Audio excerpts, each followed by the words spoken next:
महादेव भाऊ बोडके राहणार निवडे साळवण तालुका गगनबावडा सध्या राहणार फुलेवाडी कोल्हापूर यांचा डोक्यात दगड घालून खून करण्यात आल्याचा प्राथमिक अंदाज आहे। त्यांचा मृतदेह आज सकाळी कंदलगाव हद्दीतील एका शेतात आढळून आला। महादेव भाऊ बोडके यांचा डोक्यात दगड घालून खून करण्यात आल्याचा प्राथमिक अंदाज आहे। या घटनेची माहिती मिळताच गोकुळ शिरगाव पोलिसांनी तातडीने घटनास्थळी धाव घेतली। पोलिसांसह न्यायवैद्यक पथकानं घटनास्थळाची पाहणी करून महत्त्वाचे पुरावे संकलित केले।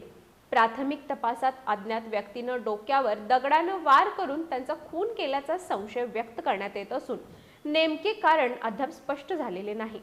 महादेव बोडके हे गेल्या 10 वर्षांपासून फुलेवाडी इथं वास्तव्यास होते।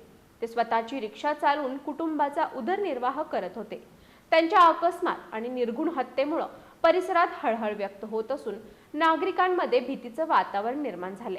त्यांच्या पश्चात पत्नी, 2 विवाहित मुली आणि मुलगा असा परिवार आहे।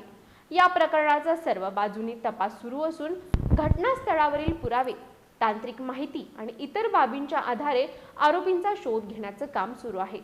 गोकुळ शिरगाव पोलीस ठाण्याचे सहाय्यक पोलीस निरीक्षक रणजित पाटील यांच्या मार्गदर्शनाखाली अधिक तपास सुरू आहे।